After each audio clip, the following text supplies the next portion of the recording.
Quelle est la meilleure façon de jardiner? Jean-Pierre Martel de Bio Horticentre nous en parle. Jean-Pierre Martel, bon matin. Bon matin. On a tellement de choses dont on veut parler. Prenons d'abord des nouvelles du frêne d'Annie.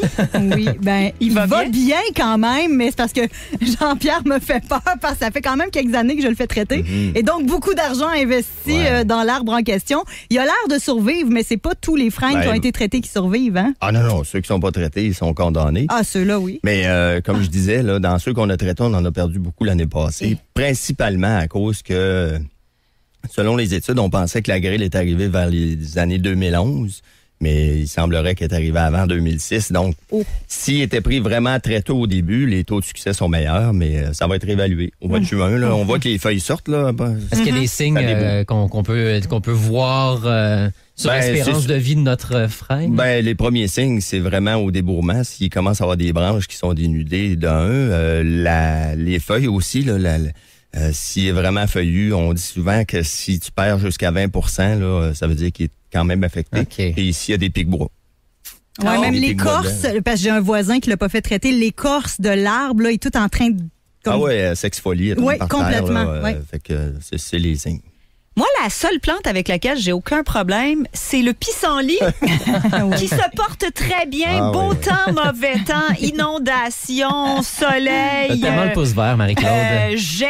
Mais c'est un opportuniste, hein, le pissenlit. Il prend toujours la place. Il aime les sols qui sont vraiment compactés, durs. Aussitôt que c'est dénudé un peu, il va s'installer avec la carotte aussi. Ça lui permet, là, sa racine, là, qui est une carotte, d'emmagasiner de l'énergie. Mais j'ai une belle floraison. Ça dure combien de temps? Ben, disons que ça dure environ 10 jours, 2 semaines, mais il va en avoir une deuxième aussi. Il va avoir une deuxième floraison. Alors là, c'est le long week-end et on jardine beaucoup habituellement le week-end de la fête des Patriotes. Et ce que tu nous disais, il va falloir que les gens entretiennent ce qu'ils ont, particulièrement les gens qui ont des aménagements en ville. Ouais. C'est les questions qui nous sont demandées le plus souvent. Puis là, je fais une petite mise au point. En ville, faut s'occuper de notre jardin, là. Que ce soit les arbres, les arbustes, ces choses-là.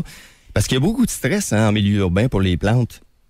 Que ce soit les lumières de rue, les vibrations, les véhicules, la chaleur, les îlots de chaleur, l'eau de ruissellement. Donc, faut vraiment s'en occuper.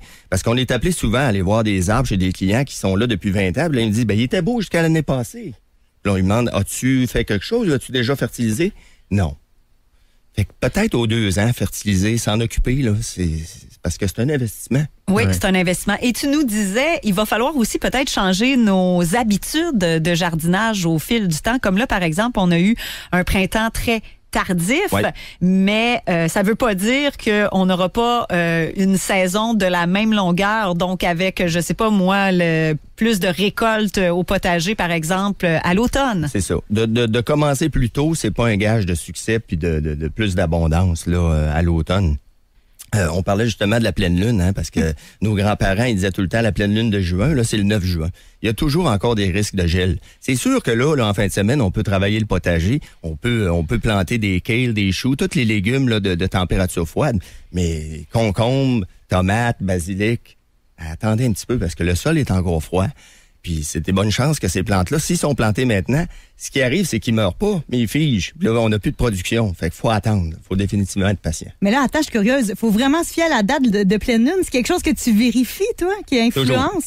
Toujours. Parce que c'est un cycle. Hein, les pleines lunes nous amènent un petit peu plus de fraîcheur de un. Puis si, en plus, c'était des journées qui sont dégagées, parce que les nuages, ils contribuent à garder la chaleur du sol. Si c'est dégagé une pleine lune, souvent, là, on peut frapper des gels. Faut que tu ressortes ton almanach de l'agriculteur, Annie. Alors, vous pourrez réentendre cette chronique via la page de Rouge Café, comme c'est le cas toutes les semaines. Merci beaucoup, Jean-Pierre Martel. Bonne semaine. À la semaine prochaine. Pour tout savoir